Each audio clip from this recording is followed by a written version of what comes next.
Digital marketing for HVAC and home service businesses. Strategies and stories from industry experts to help you succeed. Hello, Jack. Welcome to the OutWork'em Podcast. We're so happy to have you.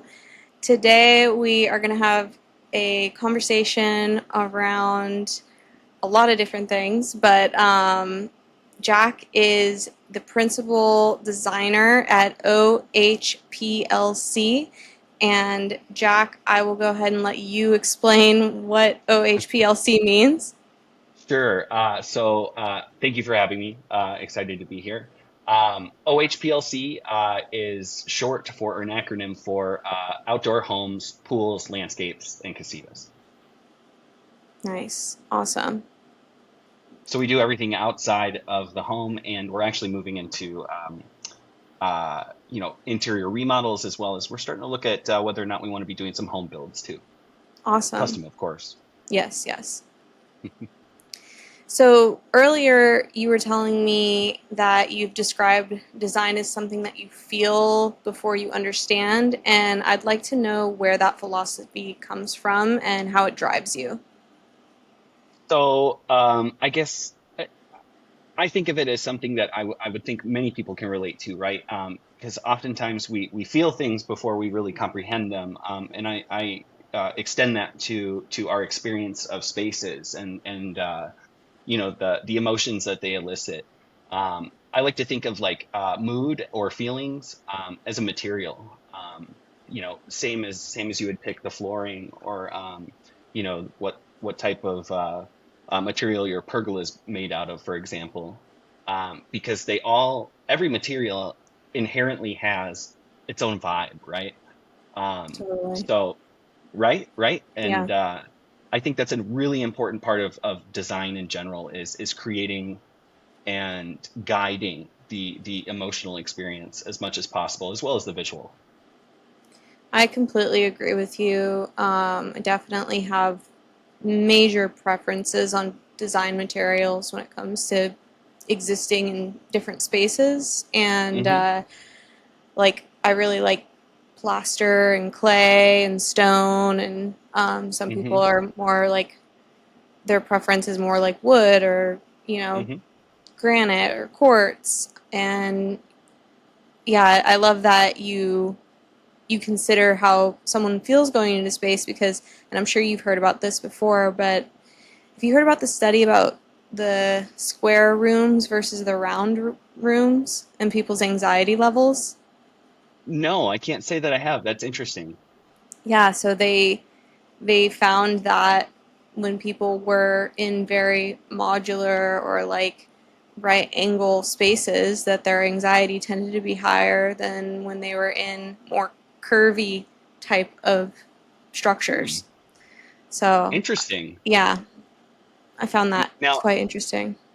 that is very interesting, and I would say that might be kind of complicated because I know very many people who would feel much more at odds or uneasy in a curvilinear space than they would Mm, something that's very angular. yeah, So I imagine there's probably some measure of give and take, but that's really totally. interesting. I haven't heard of that before. Yeah, maybe like personality type plays a part in that as well. And I always say there's no accounting for taste, No, definitely not. Definitely not. right? Um, what does it mean to you to like really care about the spaces that you create, and how does that separate someone good from someone unforgettable in the industry? That's a really good question. And what matters to me when I think about creating a perfect space is how it's going to be used by the people who are going to use it. I don't design because I think something looks cool. That plays a part, but that's not really what I'm aiming for. It's really, does it meet the client's needs?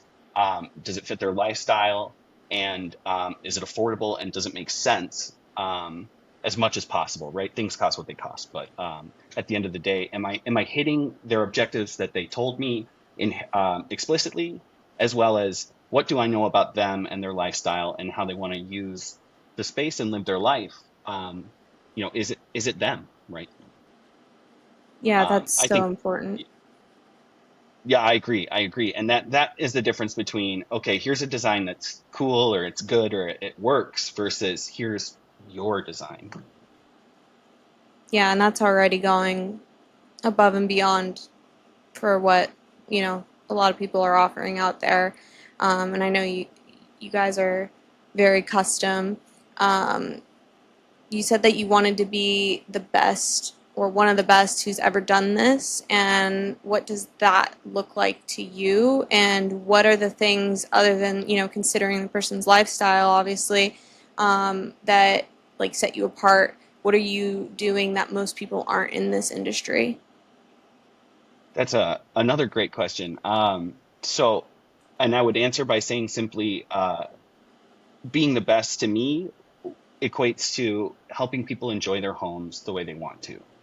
And I think that also touches upon what sets us apart. And OHPLC is designing spaces holistically for our clients, and their lifestyle, and doing so in a responsible, sustainable way, whenever possible. But really caring enough to ask the questions that tell you what you need to know to deliver the perfect space, whether it's a pool or a patio or an entire home.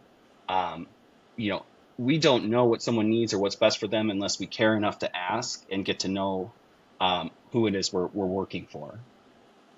Mm, yeah. What does the journey look like through working with you guys, like from start to finish? Say Hmm. I have, a design that I want executed. Maybe I Hmm. want a pool and a casita and an outdoor kitchen. Like Hmm. I'm the customer. I'm deciding I want that. I'm like, oh, I've heard of OHPLC. Will you take me on a journey from start to finish on what that looks like? Yeah, absolutely. And of course, I'll preface by saying that no two journeys look the same in any kind of Mm, residential construction, mm-hmm. um, for a True that. variety of different reasons, right? Right. Yeah. And I'm sure anybody hearing this would probably agree to some extent that because and that's what's so interesting about design in general, and kind of highlights or underscores the importance of what I mean when I say you have to listen, because everybody's journey is different. Everybody's taste is different, and everybody's need set is different, like fundamentally, inherently. Um, so that being said, um, if a client were to call me up and say, "Hey, I need a pool, a casita, and an outdoor kitchen," the first step obviously is going to be kind of talking them through. Okay, do you have the space for it? How long have you been thinking about this? What things are important to you? Okay, great. You're prepared to engage us for a design. Of course, we charge for our design work. Um, all right, perfect. That all sounds good. Then I would go out and meet with the client on site and shake their hand, look them in the eye, have them kind of reiterate their needs to me in person. And now I'm there visually. I can see the property. I can see the space. I can see great view over here. This is west facing. You're going to get blasted by the sun in the summer. Grading here is pretty rough. We're going to have to do something about that. All those little details, that kind of go along with the engineering background, I suppose. So we actually have a team of designers. Um, it's a very collaborative effort. In a lot of cases, it would be me starting it, and then one of our someone on our design team going, "Oh, hey, I see that they have a Tuscan project. Uh, I was working on this, kind of structure that might look really cool for the pergola over the outdoor kitchen, or I saw this material that looks like it would be very complementary to what they have on site already." And kind of navigate through the internal, back and forth of designing any given project. Um, and then from there, we would put together a 3D rendering and 2D conceptual site plan, bring our clients in for a presentation. Typically, that can go anywhere from, 3 meetings, maybe 5, um, with revisions in between each meeting. I typically tell my clients if after 3 meetings we're not getting pretty Mm-hmm. close, we need to stop and have another conversation because either something's changed or I'm not getting it. Right. And then, Yeah. from there, just kind of tweaking it until it's something that the client loves, like truly loves, and the price makes sense as well. And of course, each of those meetings would come with an itemized Mm-hmm. construction proposal. And then we would start permitting once a client goes to contract, which is the whole Mm-hmm. other end of the Mm-hmm. construction phase, which is really where, in a lot of cases, the hard work somewhat starts, at least physically speaking. Permitting can be a real nightmare depending on certain areas. And then let's say you make it through permitting, then oftentimes you have a hellacious HOA to deal with, which can be just as bad or worse. So Mm. little touch and go as far as that can be. But if we're doing our jobs, we're designing the city code and standards off tops, as well as the HOA from beginning. And then the construction process can take anywhere from, if it's a pool, casita, and a kitchen, well, that's probably about a year long in terms of the actual build, maybe Mm. 8 months. And of course, we had 3 months of permitting before that, and maybe 3 months of design. So if there's one thing I would Wow. warn anyone of, is to really be thinking ahead when you want to start a project like this. Is they can be very time consuming. No matter how fast we want to go, there are certain milestones that are kind of handicapped by the city or your HOA, for example. Yeah. Oh, I think I lost So it would be my an unrealistic bear with me for just a expectation moment here. for, yeah. I'm so sorry about that. It's okay. I can hear you, by the way. Can you hear me?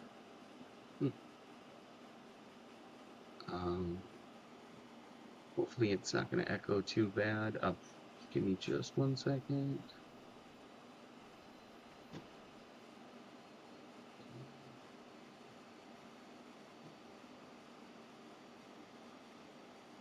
Okay. Let's see if I can hear you. Nope. Can you hear me I now? cannot. Let's try it in here.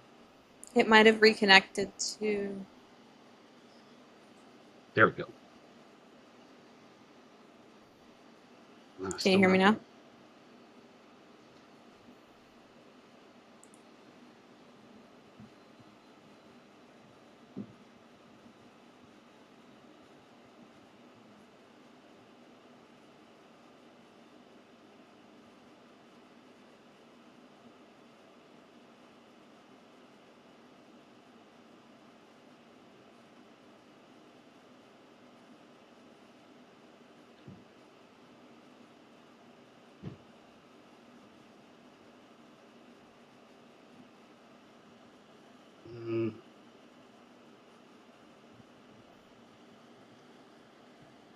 Maybe. Hang on 1 second. Try this. They are off. Let's see. There we go. Let's see. Okay. I believe it's working now. My speakers. I'm so sorry about that. Test. Yes, Test. yes, I can. Can you hear me? Is it echoing? Awesome. Cool. Okay.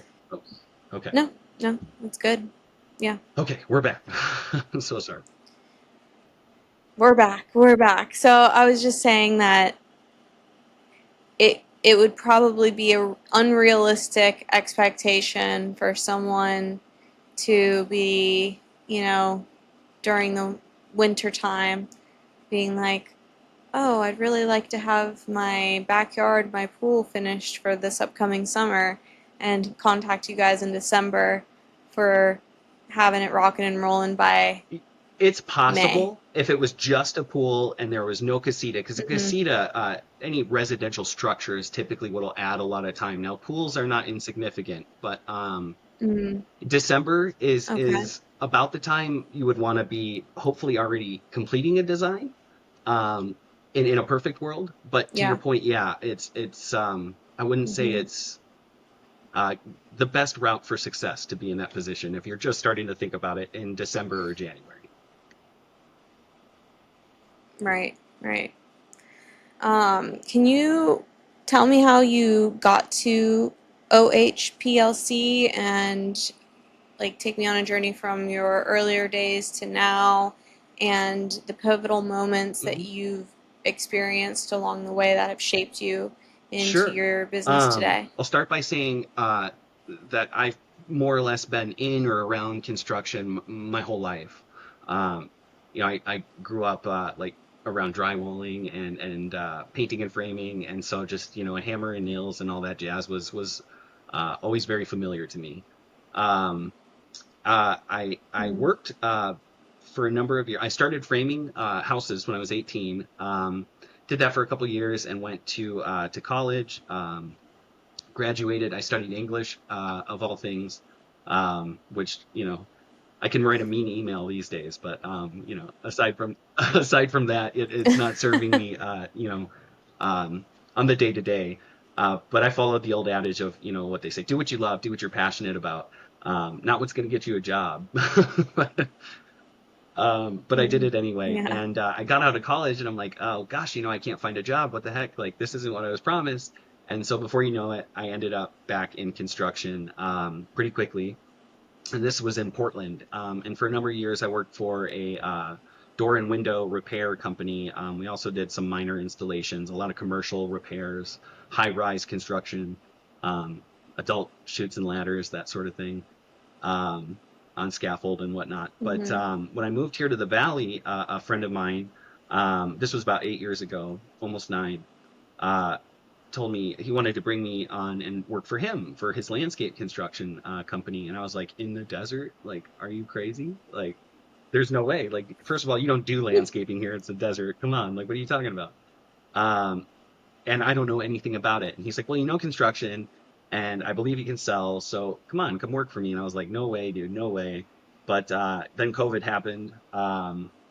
This was before COVID, but I can't remember. There was some event. Anyway, I was like, you know what? I need a job. And so I went and I joined up with him. And before you know it, I was started designing in Structure Studio software, and learning plants as fast as I could, and the different codes that I wasn't used to in this region of the States.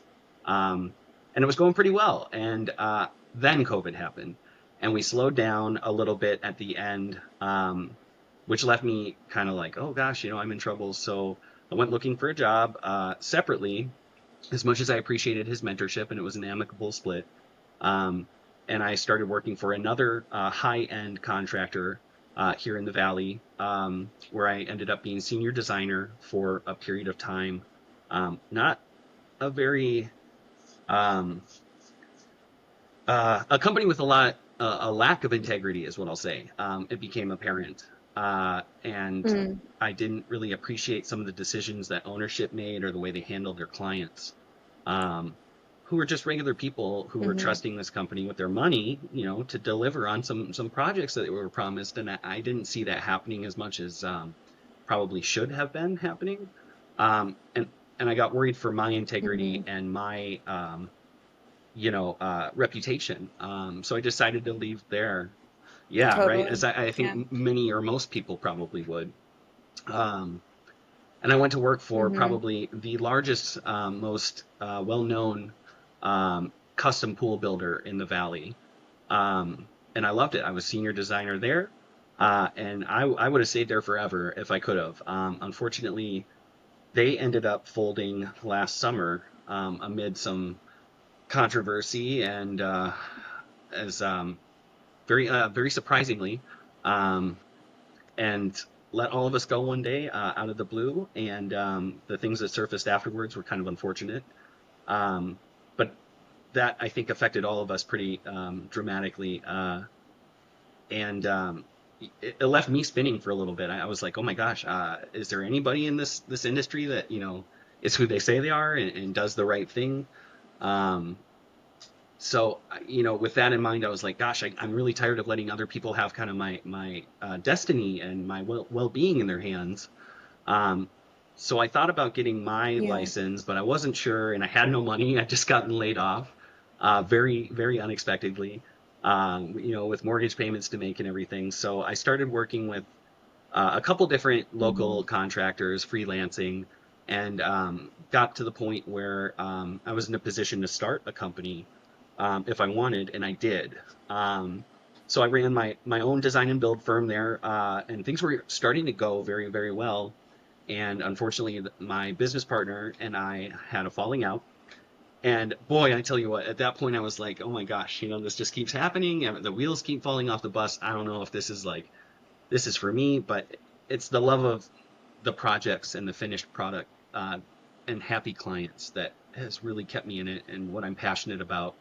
And I've really made a name for myself as somebody who cares about doing the right thing in this industry. And thankfully, as such, Scott, owner of Outdoor Homes, who I'd been putting off for some time because I didn't trust contractors anymore, finally got through to me, Mm-hmm. and I agreed to sit down with him, and I haven't looked back since. So partnered with him, and kind of just reframed my understanding of trust in other people that do this work, um, and belief in the quality Mm-hmm. and shared vision and shared goals. And so we took kind of my experience of running my business and his, and joined them together. Um, in the end, it was all very similar in a lot of ways, and here we are, rocking and rolling.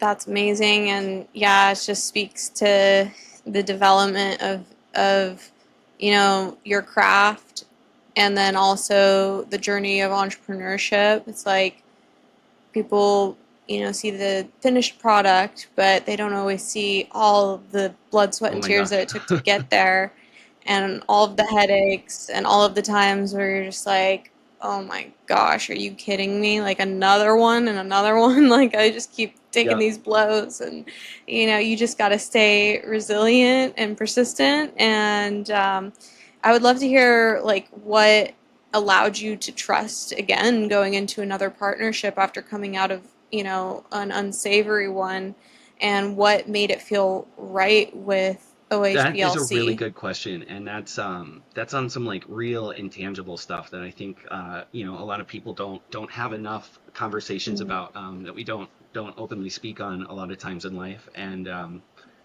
that's Mm-hmm. like the real meat and potatoes of life, if you ask me. So I appreciate you asking. Uh, Scott is a honorable man. And what I mean by that is he's somebody who cares to do the right thing and lives his life with integrity and doesn't just say what he's going to say to get the end outcome of any given opportunity, in favor of what he's looking for. And there's a lot of people who do that, who will say whatever they need to say in any given interaction just to get the outcome that they want, or to get more followers, or to close the deal, or to whatever it may be.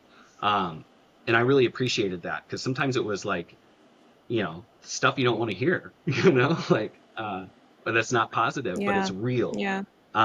And furthermore, Scott had a lot of faith and belief in me in a time where the last 3, 4, 5 years had been very difficult for me. And I don't know that I had a lot of that faith and trust and confidence in myself. And he really got through to me in a way that reminded me what I'm good at, what I can do, what I've done. And, despite all these unfortunate circumstances, it doesn't erase, the body of work that I had built. And he really, Mm-hmm. kind of woke me back up with that, when I realized that that's what he was doing. And furthermore, he shares the same belief in unrivaled quality, both of service and build quality, and just a love of the work, a passion of building cool shit. Pardon my French, but No, you're good. I think the other contractors on here will be okay let's with hope the so. French. Yeah. Well, that's awesome. I love that you like when you hear someone just say like he's an honorable man, like you just know, like you're like, oh, okay, like you don't just say Right, that lightly, right. right? Um, there's a lot of weight that is on those words, and yeah, I would say that is definitely one of the most important things, at least in my book, of Hmm. picking a partner. And you can feel it, like when someone is just a little bit off, where you're like, you look really good on paper, but there's just some type of something that's not And adding up here. I don't know about you. And you can tell when someone's just got And I real don't know about you, integrity. but I am so good at convincing myself that someone, oh, it's not like that, or oh, they said the right thing, so they must mean it, or, uh, they say they want to do what I'm doing, but so I have to believe them because why would they say that if they didn't mean it? And boy, is it served me not well in some cases. So I've learned to be very cautious about that, and you're right. Integrity is we get those little gut feelings that we don't always listen to, and boy, I recommend Hmm. learn as quick as you can to hear those when your body's telling you. Totally. When you're not a dishonest person, this is like, from what I've found is when you're like just at your core not a dishonest person, you think like all of the energy that would have to go into being dishonest, or shady, and so you automatically are like, well, I would never do that because like that just feels horrible. Like, why would I ever do that? Like, so why Yeah, would why someone would else they? do Like, that? there's no way they But in could. Like, business, there's oh my plenty. gosh, yeah. Yeah. There's plenty of people who do that, and they convince themselves that they're in the right too. So having the discernment is definitely a superpower in business realms in general. But I would like to ask you, like, speaking of integrity and this industry in general, there's a lot of people who subcontract. That's Hmm. totally fine, but there are people who claim to do custom that maybe not are not doing Mm, custom. mm, So what makes you guys different in this world, and what's really bespoke about your mm. approach? Um, so yes, there are a lot of people out there who will. I feel like you're touching on two different things. At least in Arizona, it works a little bit differently than other parts of the country. Mm-hmm. But I will tell you this: like there are so many companies out there that will tell you, "Oh, all our labor is in house, all our crews are in house." And first and foremost, like that is not true at all. Mm-hmm. There's not a single company in the valley who's going to build you a pool Right. where everything's in house. It doesn't. That's not real. So, despite what they may say, that should be a huge red Right. flag right off top. Just because we can't be honest about who Yeah. works for you and what capacity, like that's just the start, like I would think. But Yeah. and aside from that, there's a lot of companies who say, oh yeah, well we do custom work, and it's like as long as you pick one of these five things, you know, Right. Right. which isn't custom at all. Mm-hmm. That's just another way of a long-winded way of saying we're a production company, and you have the option to pick of one of Mm-hmm. our models, so to speak. Uh, so what makes us Yeah. different is really asking the why, right, and understanding the needs of our clients, and taking time to learn a little bit about them, or even something as simple as asking a question like, "Do you like to entertain?" And when they say yes, how many people do you see yourself having over regularly? Like, that's not a question I feel like many people will ask, and it's just one of a long list that tell you a lot about what the need Mm-hmm. set of that client is, and just being in tune and aware Yeah. of the human condition that we're all experiencing, and how you can help leave your somebody's project a little bit better than it might have otherwise been, or care enough to sometimes read between the lines, is absolutely where we cut our teeth and separate ourselves. That's awesome. Um, yeah, so valuable to know because some people might want to entertain. Like, I like to throw dinner parties, but I like to throw dinner parties of like Right. 5 people, not 50. Yeah. 30 people. Some people like to do 50, 30. Like, my aunt, she likes to throw really big parties. I'm not a Right. big party type of gal. So, yeah, it's just, even if I had the space to do that, I would be like, no, I'd like to have a little bit more small, intimate gathering. So, that's definitely important. Is there any like spaces that you've done recently that have really like captured the soul of what you do? um well, so the transition right now, I would say that yes, but there's a couple projects that went one way after my business was closed, unfortunately. However, I was able to work with the vast majority of those projects, but there is one in particular I can say that I know that these clients will remember forever, uh, and it speaks to them, and it speaks to just kind of the off the beaten path approach that I personally um, took with them, and to put it sum it up perfectly, I think they came to me and said we got a 20 maybe $25,000 budget, but we want you to design something for us that you remember and that you love and that works for us. And I was like, I don't know if you want that because $20,000 isn't going to get you very far in a backyard remodel.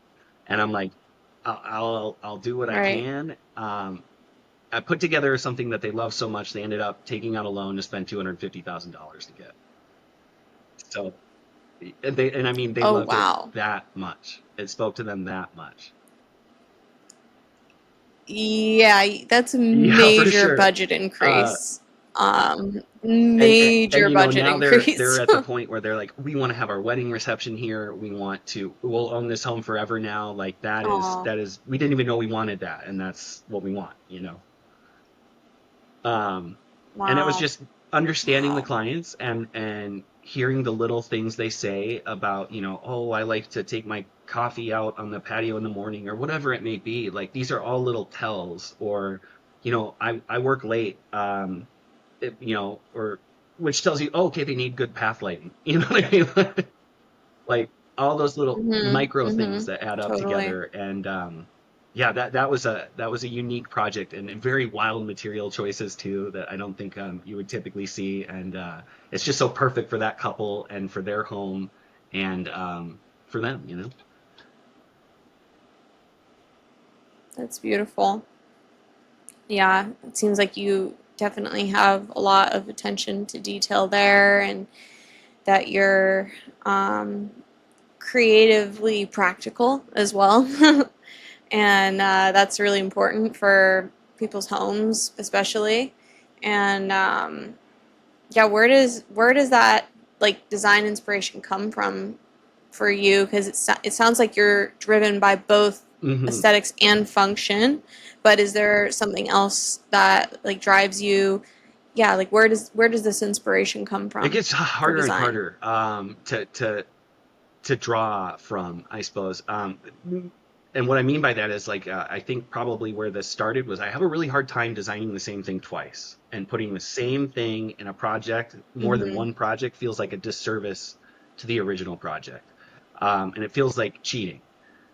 And Mm-hmm. so I've really complicated Yeah. my life by subscribing to that belief, and forcing myself to develop truly custom, unique uh, project features every single time. Now, some of that, to some extent, is already taken care of by the fact it's a different property, it's a different couple, it's a different, you know, um, area, whatever it may be, different home. But how many different barbecues can you design? Like how many different paver, Right.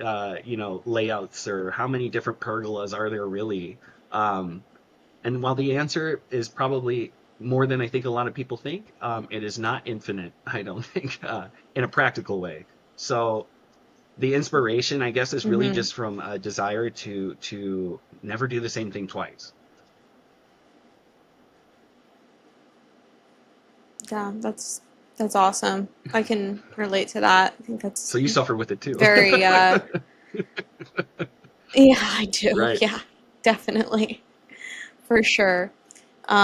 That's why I love what my husband and I do today with our business is because Hmm. it's problem solving, it's nuance, it's different, you know, problems every day, different design components every day. Um, I don't. I also do not like to do the Hmm. same thing all the time. I think a lot of entrepreneurs Probably by are default, like right? that. So, and Yeah. then artists too, like artists and entrepreneurs, I would say, which I think that you fall into both Yeah. categories. So, yeah, definitely. You have to be creative to like do what you're doing, just even like the spatial awareness to walk into a space. So, like walk me through that. Like what what is your internal process when you walk onto a site for the first time and you're seeing just like the canvas that you have to work with? I'm not going to say blank canvas because I'm sure people Sure. have a lot of stuff in their backyard. Well, sometimes, right? Like a new build could be a blank canvas, but it's almost more challenging, Yeah. right, to work around what's existing, especially if somebody wants to keep anything that's there. So, existing site conditions Mm-hmm. obviously is like the first place where, I'm going to make note outside of the client questions, right, which are informing me along the way. But like immediate headspace for me is okay, where's the view? Where's the sun setting? Where's the sun rising? Um, what's the slope like? What kind of existing architectural features are there that we can play with? What kind of aesthetics do they like? If I can see the interior of the home when I'm doing exterior spaces, super helpful. Um, Things like that. What's the neighborhood like? Is it a Haverhood in Central Phoenix, or is it remote house up in North Scottsdale? Huge difference, right?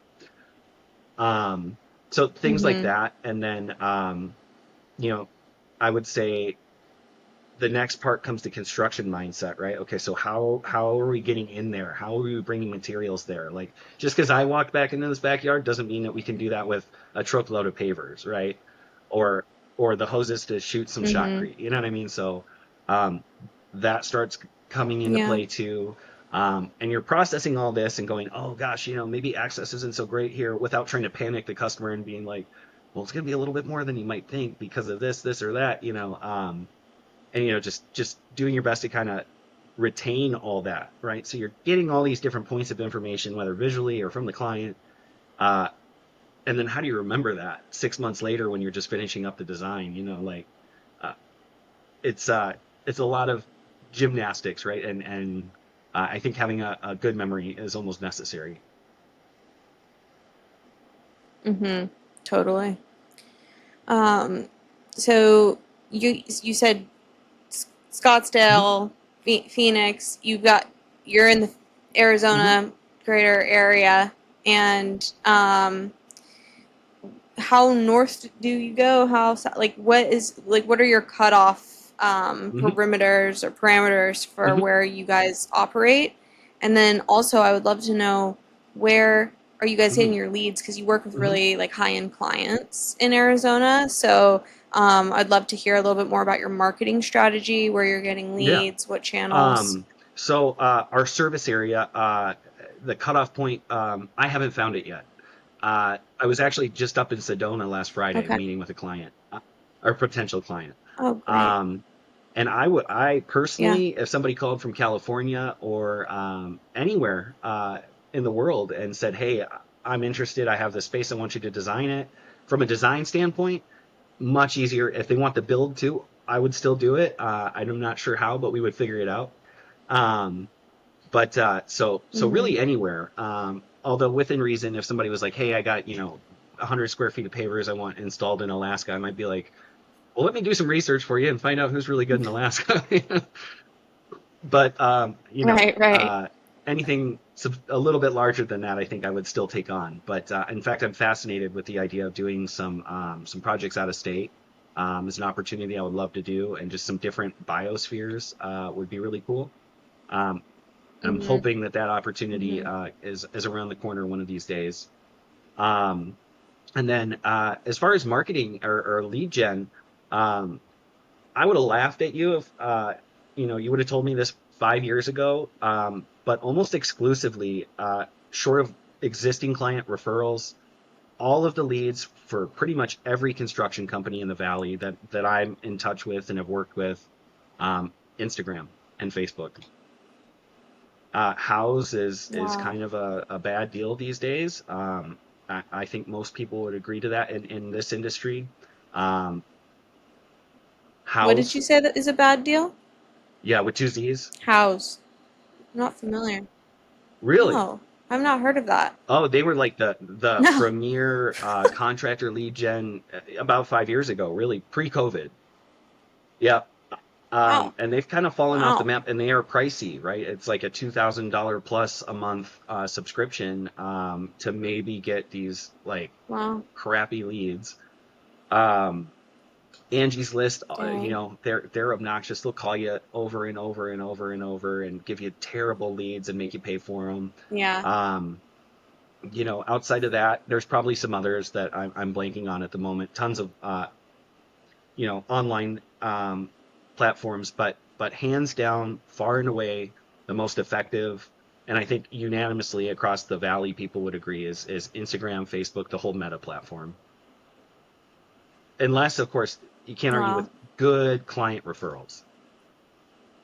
Those are always Right. the Right. best, right? Yeah. But you got to get clients to get client Yeah. referrals. So,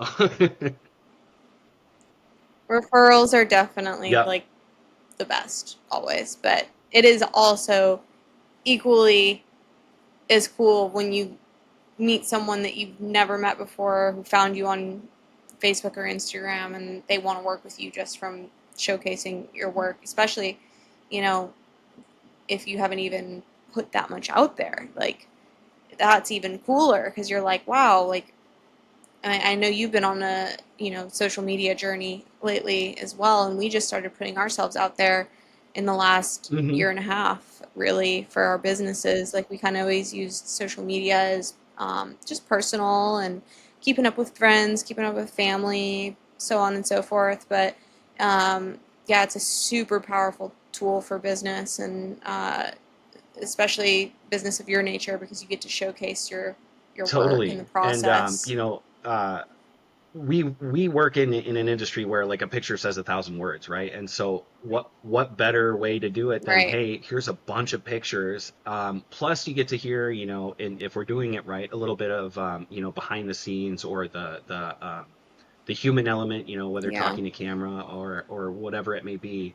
um and I think that, like, Instagram naturally sets itself up to be a head start compared to Angie's List or even the phone book from back in the day, because people have seen you, they've seen your work, and they've seen you how you work as well, which is largely important, right? They feel comfortable with you before you've ever even spoken. Yeah.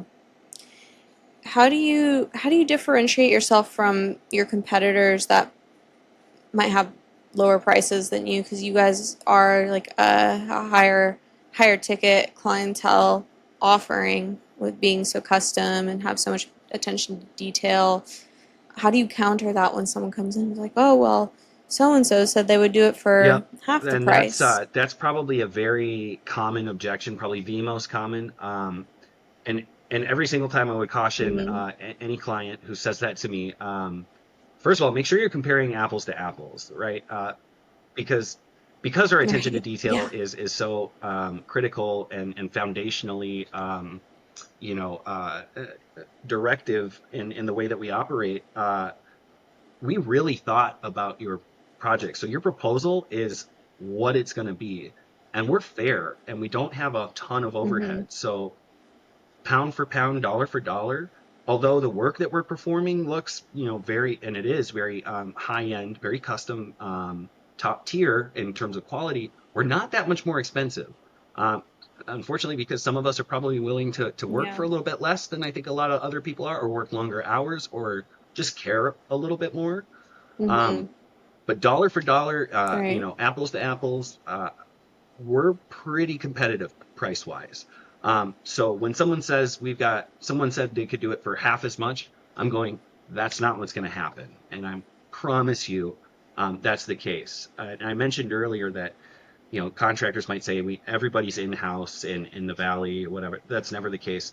So it's well known the cost of labor for any particular trade, and in most cases, most of the contractors that you're meeting with, we're all using the same body of labor, whether it's skilled trades or just labor, Mm. and so it costs what it costs. Like, so when someone says I found it for Mhm. half as much, I'm Mhm. going, you got quoted for half as much.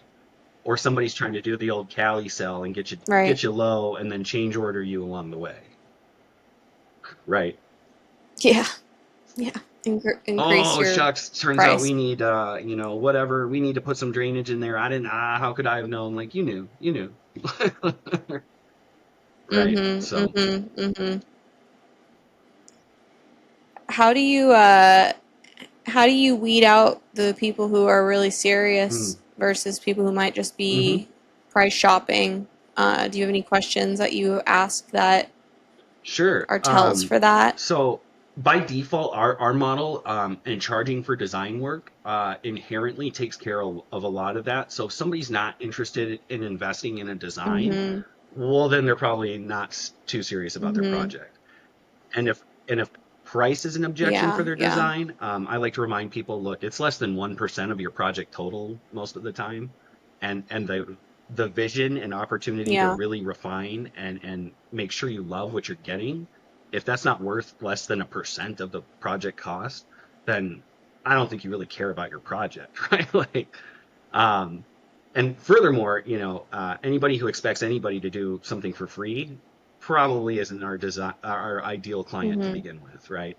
Um, and there's this pervasive Right. idea that landscaping design in particular should be free, because it just seems that people think that. And I'll tell you what, Hmm. it's not the case. I don't know about anybody else, but I don't wake up and go to work every day for free. I'd rather be fishing or woodworking or something. So, Yeah. Yeah. um, but Totally. yeah, so I would say inherently our process weeds a lot of that, those types of clients out. Mm-hmm. Mm-hmm.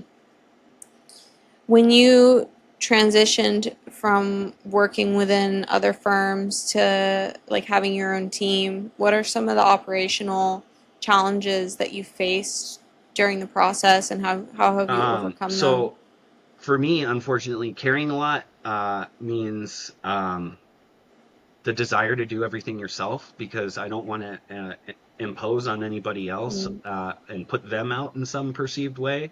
Whether it's an employee, business partner, Mm-hmm. whatever it may be. Uh, so I'm like, I'll just do it. I'll just do it. Um, and there's only so many hours in the day.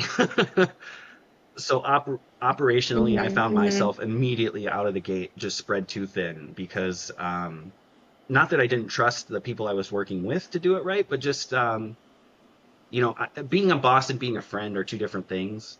And that was always challenging for me, and will be for the rest of my life. Is I'm just a very kind and caring person.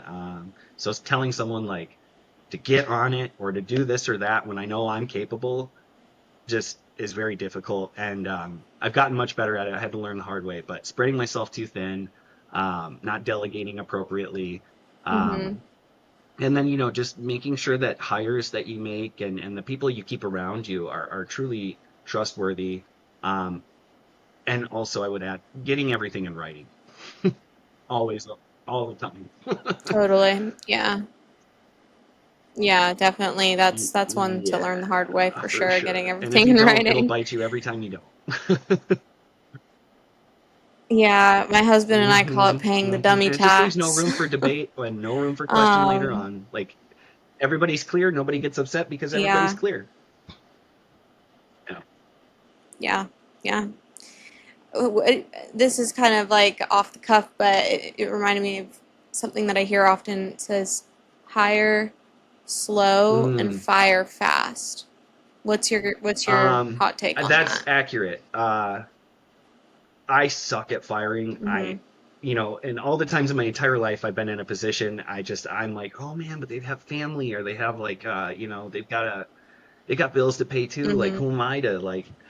So that's been very difficult for me. I can count on like one hand how many people I've had to fire, which probably has put me in some hot water a number of times. Um, and I found that Mm-hmm. that is very accurate. I'm not the greatest at executing upon that phrase, but I know and surround myself with people who are. For example, Scott, my partner, he's a Yeah. great guy when it comes to accountability. And look, at the end of the day, we can't pay our bills. Mm-hmm. For those of us who are executing the way we should be, if someone else is not. Um, and so as much as, I Right. want to, my bleeding heart struggles with things like that. I know enough to know that I need to align myself and position myself with people who can see things a little bit more, uh, with a little bit more clarity. Yeah. Totally. Totally. Yeah, that's smart. It's like having the. I was talking to another one of our friends who's an entrepreneur recently, and he was talking about his team, and they made a significant investment into a lot of different things in their business and bringing on a lot of new team members, but then the ROI wasn't where they were Mm, expecting it to be from making this investment. And his mentor had said something like, yeah. you just have a people problem. And when you have a people problem, you're missing key components and personalities on your team to be good at the things that you're not necessarily good at and that's not your strong suit. Like no one is scaling businesses like to extreme levels Hmm. all by True. themselves. They have a team, and you have to be able to recognize your own, quote unquote shortcomings that could also be your gifts. But could be, it's like depends on the situation. Is this my shortcoming or is this my gift? And then, like you said, surround yourself with Yeah, those types of absolutely. people. Do you know what your Um, Myers Briggs is? yeah, and I think Have it you done actually that? changed. I think I used to be ENFJ, and I think over the years as I aged, I've become more of an INFJ. Hmm. Yeah, Yeah, I'm an INFJ, so that's why I yeah, was, yeah, was curious. I was like, this is sounding very totally. INFJ to And we me. can smell our own, right? Like, um, Yeah, yeah, totally. and Yep, yep. it's interesting to me. I used to think I was very extroverted, and maybe it's just age, or maybe I was just tricking myself in my younger years. But um, I can be very Hmm. extroverted, but certainly the older I get, the more I really Yeah, value and cherish my quiet, private time, which has become very few and far totally. between, right? Like, Yeah. Mm-hmm. I call it being an yes, I've heard that extroverted too, and it's so introvert. perfectly apt.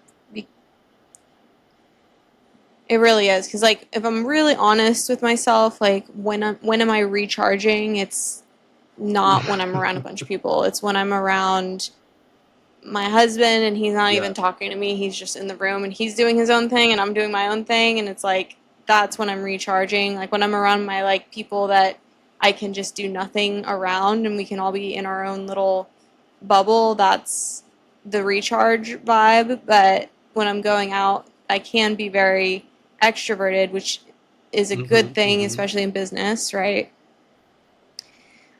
But I'm Yeah. not recharging. it's not Totally, it's not a totally. And recharge. there was a time in my life where I used to be terrified of the idea of doing nothing, even if I was with people I cared about, just like, well, what are we doing? Right? What are we up to? And Hmm. nothing now is like I've come to learn and appreciate how perfect nothing can be. Yeah. Yes, definitely, definitely. Um, with being an INFJ, and this is going a little bit off of our normal Mhm. talks on this podcast, but one of the things with that certain personality type, and it actually kind of goes into this next question because a lot of businesses do Mm. use Mhm. personality types to hire. And INFJs particularly are good at sensing other people's personalities and their deeper motivations, and really like getting into the Mhm. psychology of people. And so do you prioritize any specific like motivating factors or attitude, experience, potential for learning, coachability, like any of these different qualities in someone or personality traits in general Mm. when you hire? I'm learning to, and I want to say Okay. yes to always a little bit, like inherently that kind of mentality or analysis was at play to some degree, but I've really learned in Mhm. more and more over the years that like just because somebody seems like a good fit doesn't always mean that's the case. And vibes are just so important. Like, Yeah. and I think probably a credit to our personality type. And if you're anything like me, I usually can just kind of tell, like, okay, if they look it on paper and you meet somebody, you know immediately whether or not they're going to be even a remotely decent fit. Like, and remotely decent isn't Yeah. what we're looking for either in most cases. Sometimes you got to fill the seats you need to fill. Um, hopefully you're doing that in a smart way where it's temp contracts or whatever it may be. But it's really hard to find good talent, and having multiple perspectives I found to be the most important kind of factor. Like, I might Mm-hmm. feel like somebody's not a perfect candidate when somebody like Scott, and we just hired, actually, we just went through this. Um, and we had a lot of back and forth. We looked at maybe 4 or 5 different sales and design people before we found the best candidate. Um, that we both felt was the best candidate, and the things that he noticed were very different than what I noticed as somebody who's more analytical, um, Mm-hmm. statistical, numbers driven, versus me. It's all about the feels, right? um, among other things. Data matters, but Yeah. that kind Yeah. of diversity in perspective was largely important. But to answer your question simply, it's all about vibes for me. Like, I just know, Mm-hmm. or I think I know. Yeah. Yeah. I'm with you.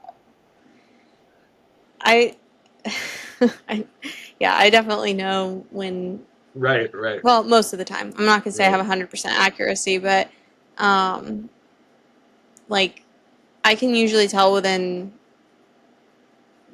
minutes of talking to someone Hmm. if they're gonna be a good fit or not.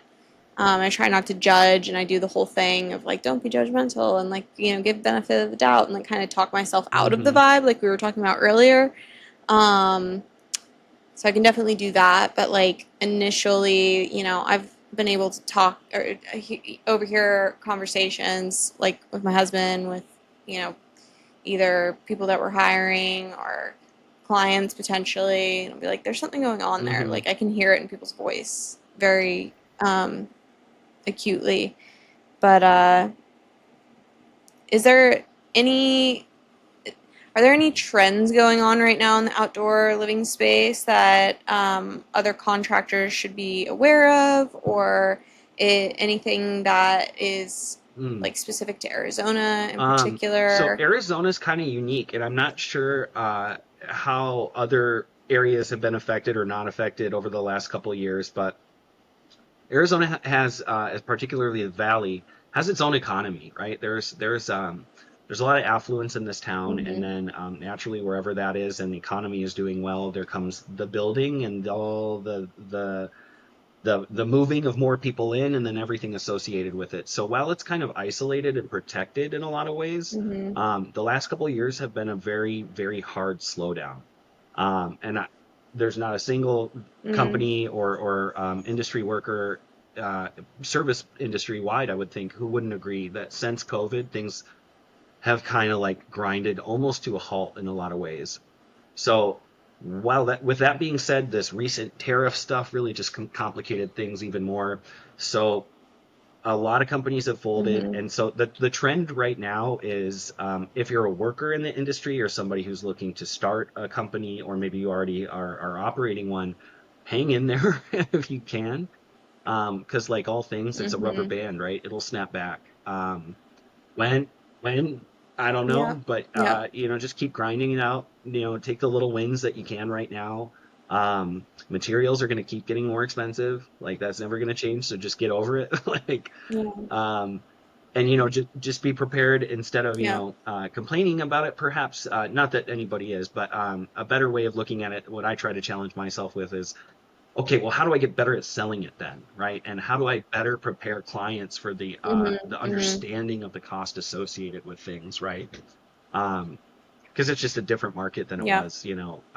COVID, I think, gave everybody a sense of false security and a sense of false forever affluence, and it's just not been Mm-hmm. sustainable, and really took a nosedive since. Yeah, and I've heard it's gotten really challenging even more so in Arizona with the permitting since COVID too. Don't know if that you experienced that, but I was talking to an architect recently, and they were saying that it's gotten harder for permitting It ebbs and in the flows, last few I've years. noticed. And you have the classic Okay. battle of in the valley of, is it Maricopa County, is it Phoenix, or is it Scottsdale that you're permitting through? And where one of them will fall off Mhm. the Mhm. face of the planet for a while in terms of like being efficient and effective, the other two will kind of creep up, and then it kind of just it's always back and forth. Um, Now, overall, Mhm. building code hasn't changed dramatically since COVID, but what has changed is just, at least in the Valley, the city or planning and development boards' attention to certain things. So they'll have hot topics. Most recently was a renewed interest in retention basins, which had kind of been ignored more or less in the past. Now it's critically important, particularly in Paradise Valley. Like if you're off by an inch in your Mhm. retention basin depth, like you are not passing. Like um, so Wow. it's always a Wow. dynamic. Yeah, for That's sure. stressful. Especially when it was just starting to become a new thing. Like it was like, what do you mean you're checking the basin? You've never done that before. Like we've never done that. So just being dynamic is a challenge, but it's always going to be that way. I mean, it's bureaucratic stuff, right? So, I mean, they're always going to find a way to slap some red tape Right. on this or that. Mhm.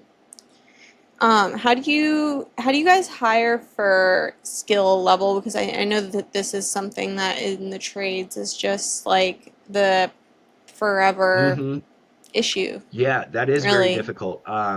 Whether it's specific to trades, and I would consider design even a trade, right, in its way, and it is a skilled trade. Mhm. And Scott had said something to me not that long ago during this recent round of hiring that stuck with me. I hadn't heard it put quite like that before, but there's like really only two ways to get top tier talent. Attract it by doing amazing work and having tremendously beautiful output, which unfortunately requires some top tier talent to make that happen. Or you can grow it. Right. Unfortunately, growing it takes a very long time internally, and there's no guarantee. And attracting it Yeah. is very expensive. Um, but in order to get that top tier Mhm. talent, those are really probably, unless you just get lucky, are probably your only two ways. Yeah. Right. I would agree with you there on that. Totally. Yeah. You either got to Right, grow it or you got to right. pay for And it. and you're paying for it in the time it takes to get Yep. a product that is gonna attract top tier quality in the first place, and then you got to pay that top tier talent, right? Like, so it's doubly Mhm. expensive. But so Mhm. is growing internally, and boy, both ways it Yep. costs something. Yeah. Yeah, Yeah. It does. It does. yeah, for Something's sure. got to give always. Um, you can't cut corners, and that's why, you do have to be cautious when people are giving like, super low quotes because something is getting Hmm. compromised somewhere to 100%. achieve that. Um, I wanted to also ask, are there any like AI or automation tools within your business that you guys have been Yeah, utilizing? not so much for design, but certainly for more of the logistics or internal operations type stuff. Like I use ChatGPT like Yeah. super regularly to generate documents a lot faster, Mhm. whether it's a procedural document, email responses often that require any level of depth. I mean, just pop it into Mhm. ChatGPT, it saves so much Yeah. time. Um, and we've actually been using Mhm. AI to really take a look at pricing um, in a different kind of way Mhm. recently, and comparing that with the consumer pricing index in a way that we just don't possess the ability to do unless it's the next 40 years of our life. Um, and that's allowed us to really understand our own pricing a lot better outside of job costing. A lot of times with truly Mhm. custom work, you're doing guesswork because you don't have the benefit of job costing because it's a custom project. Um, Mhm. so we've really been looking at that Yep. and using it quite a bit to generate so far really accurate preliminary pricing for things that you just don't know. because it's either never been done, never priced before, or it's just so unique or weird or whatever. And that's been kind of risky, like feeling, but it's worked out really well. But it's definitely kind of a leap of faith into the whole AI sphere, um, that, I don't think a lot of other contractors have necessarily taken to date. But we've certainly embraced it and tried to see Mm-hmm. how useful it can be. And so far, it's been great. Yeah, that's awesome. We definitely use a lot of AI, not as much on fulfillment, but kind of like in the use case that you guys Yep. are like figuring things out, like compiling data, sorting through it, And analyzing, proposals, you know. perhaps, I could see it being helpful for Um, you guys, maybe. yeah, for proposals, definitely, and wording things correctly, especially, a proposal. By the time you've researched a potential client and you put all of Uh, that work into the proposal, it could be oh, for 10 sure. hours of work to make a real solid proposal, and even more Yeah. with different scopes, um, and having AI as a tool to assist with that is really Right. really nice. And then it for a small business, it's definitely so Totally. important now. Like, I think back to even a couple of years ago, I'm like, oh my gosh, like we were just doing all this by Right. And that makes me typing. wonder where all the time I'm gaining back I'm now spending, because it doesn't feel like I have any more time, but Yep. I must. Yeah, oh my Right. gosh, I can relate to that. Well, you know when we hired our last person, we hired a full-time video editor, and I was Hmm. doing the editing before that, Hmm. and I still do a little bit of the editing. But when we hired, I was like, oh my gosh, I'm gonna have so much time. And now, because I'm more in a management position for it, and like a creative position, because I'm like Hmm. doing the direction for the content, I didn't get any more time back. I just became more efficient in other Hmm. parts of the business and Right. increased output. So I didn't really like save any time. I kind of gave Right. myself more work to replace it, but it Which definitely is increased which output is just and as good, quality. right? I So mean, we're just trading time for, yeah. ideally, for output and production anyway, right? Like, so, if that was Mhm. achieved, like, Mhm. that's a win. Yeah. Yeah, Yeah. totally. Major win. Um, we're coming up on Mm, a little over an hour here, and I have so many questions, but I think I'd like to wrap it up with some final thoughts. Maybe we could have you on sure. again in the If you have a future. quota. Definitely have more to discuss. Yeah. Um, what is your upcoming plans and vision for Um, OHPLC? gosh, so many. For now, upcoming, just to get a couple good years, back to back to back would be good. And I think position to do that, we just build a good team. Mm-hmm. Right now, I know that Scott would agree, and I've worked so many places, and he's had so many experiences, that we recognize like good quality talent and right people in the right positions.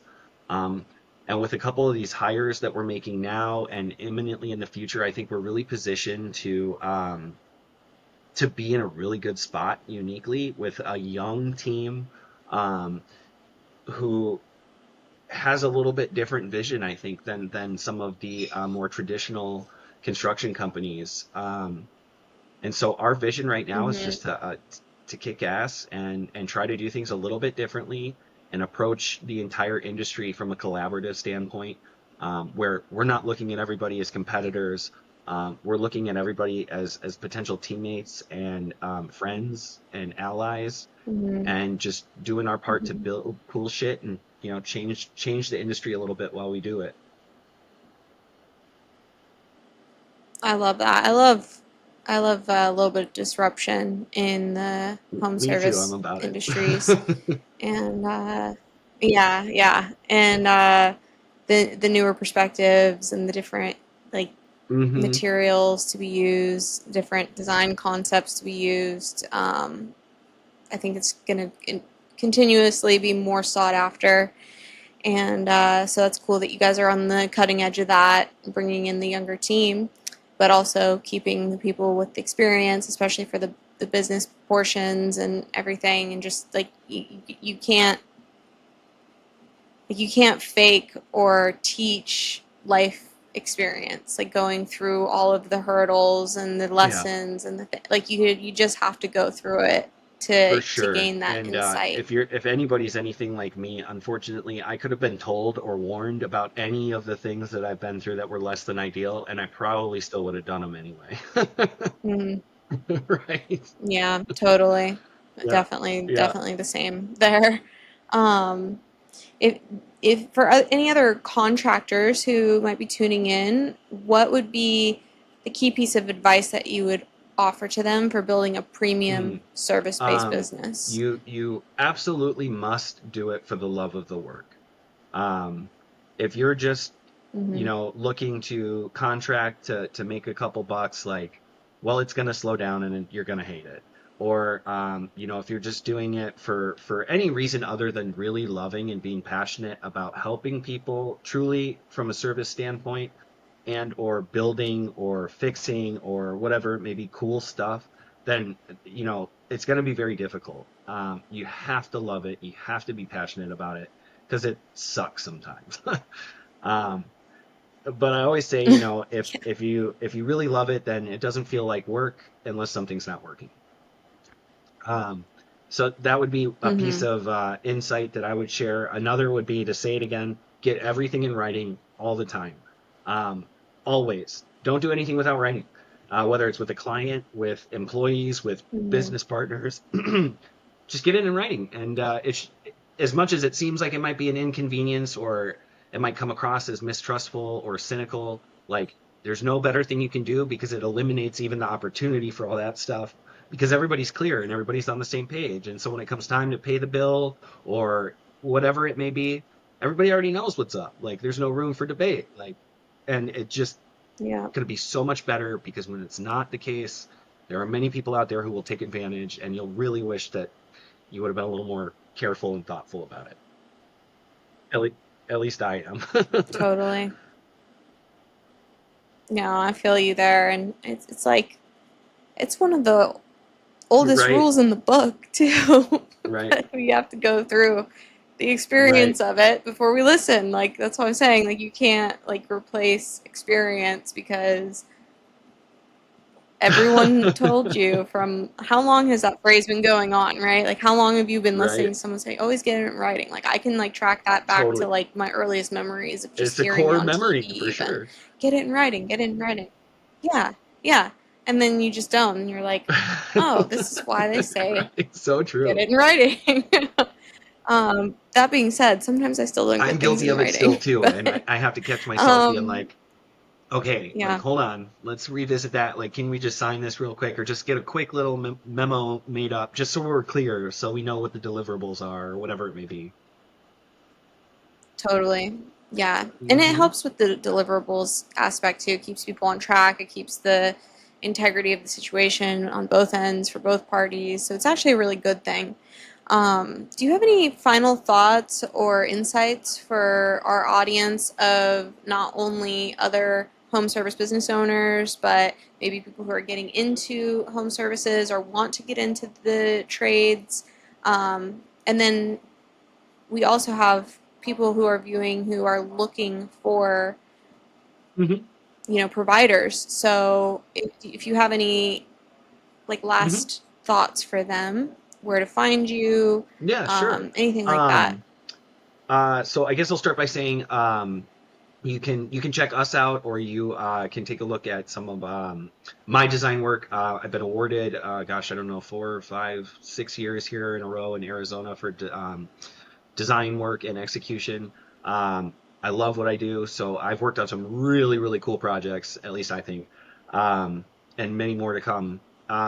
You can check us out, OHPLC.com, or you can check out Instagram by the same name, Outdoor Homes. Formerly is what the company was known as. And then, of course, my personal Instagram, which has all my design stuff on there, is Yee Landscape Me. That's a great place to start.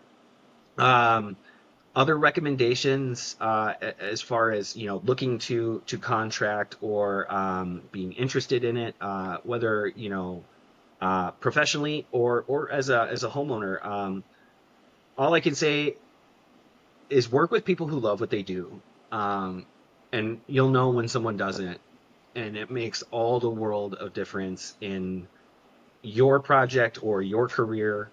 I couldn't stress it enough. And be a good student of the industry of your trade, um, and always operate with care, and things will work out for you. Care and concern and kindness. It's will serve you well always, and always get everything right. Um, right. Uh, Yes. yeah, I guess that would probably sum it up. As far as recommendations, for other businesses, I would say this: do your homework, on whomever you may be evaluating. Be a good student of your project or your potential new employer. Check out the reviews, check out their ROC status, check out even, and this is going to sound crazy, but I wish I would have done it, check out the superior clerk, and see about civil cases under owner's last name or company. There Mm. were a lot of details I wish I would have known about that in some cases. Um, be a good student, do your research, um, and just be smart, but most importantly, always work with people who love what they do, and nothing bad will come of it. That's great. Yeah, that is some great advice. You said look up I've Yes. never heard this before. What did So, you the yeah. Clark So, or say it again? anyone locally, whatever their locality or region, you can go to your superior clerk of the county, or it may have, I believe it should be the same name everywhere. But the idea is check the court records, both countywide, citywide, what have you, for any company that you're looking at. And it's just as simple as going, this is all matters of public record, whether it's criminal, but also do be sure to check civil. That'll show you any pending lawsuits, past lawsuits, most of times that end with, you know, reparations or payments made, and it's going to tell you a lot about the financial success of a company. Um, there's other tools out there you can see about loans taken out, which could be really telling too about, if a company has a fleet of wrapped trucks, well, I can tell you if they have been around the last 3-4 years, like those are on credit, and you're going to want to know that, um, because the financial picture may Mm-hmm. be very different than it's painted otherwise. But go to the clerk website, county clerk, whatever local courthouse you may need to, and look up the last name as well as the company name. In addition to the ROC, to see anything you can about their license. Don't be afraid to request records when you need to. It's only like $5 to $20 depending on the records you are requesting. Um, and then ask around too. Instagram's a great place to go. You can see people in action. You can see their work. And now, Mm-hmm. Mm-hmm. people are very capable of putting on a persona for social media, but it's better Yeah, than nothing. totally. Well, my inner researcher loves that piece of advice. Feel like only an INFJ would would go there. But yeah, I always look at people's like Reddits, Instagram, Facebook, comments, Google Oh, and Business reviews Profile, naturally, and Better Business Better Bureau is Business another good one. Bureau. Yep, yep. Yeah, yep. But the the county clerk is a whole nother level That, to that the just tells you a little research. bit about my So trauma. appreciate that. Yeah, yeah, totally. But no, it's good because a lot of people do get burned, and that goes on the that goes on all the different levels from client to Yep, business partner to 100%. employee, and so doing your due diligence is going to just protect Right. everyone involved. So Yeah, that's and great it might be a advice. case where if somebody's got one or two civil cases and they've been in business for 20 years, like, okay, well, some people are just really hard to please and things happen, like, Right. at least you know that. But if they've got 20 civil cases and they've been around for 5 years, Yeah. like, I would probably not seek to get that job. Totally. Yeah, no, and I'm so glad you brought that up too, because that is another thing. It's like you've been in business long enough and you're No, for successful sure. enough, They'll someone's going to they'll sue do it you. because you've been It's around just and going to you're happen. successful. Like, Like, yeah. exactly. Yeah, like they're just waiting for something to happen to do that. So that's, if you can look at things through that filter of like, oh, maybe that was a little bit of an Hmm. opportunistic type of thing. But like you said, if it's like an egregious amount, like then you're like, oh, Right. okay, like they're just not doing what No matter they're how good their being paid to Instagram do. may look. Like, Um, It's yeah, a yeah, oh holistic yeah, oh approach you yeah, should take with any type of research, right? And especially so in the contracting world and totally. service world. Mhm, mhm. That's why having these Yep. conversations are so important. You can't No, fake an you hour of cannot. talking to someone. Um, all right, Jack. Well, we really appreciate you coming on today, and thank you so much for your time. And excited to let the people get to know you and get to know your business. And for anyone looking for outdoor design in really anywhere, but mainly Arizona, if you look in our show notes, we'll go ahead and put ways to contact Jack, ways to look at his portfolio, what the website, and how to get in touch. So thank you so much for your time. I Thank hope you. you You have a too. Thank great you rest so of your much for day. having me. It was a real pleasure. And just want to say real quick, I really appreciated what Yeah. you guys are doing on social media. Very authentic, very real. And it was really cool. It's really cool. So I was excited to come on here today. But I appreciate the invite and hope you have a great day as well.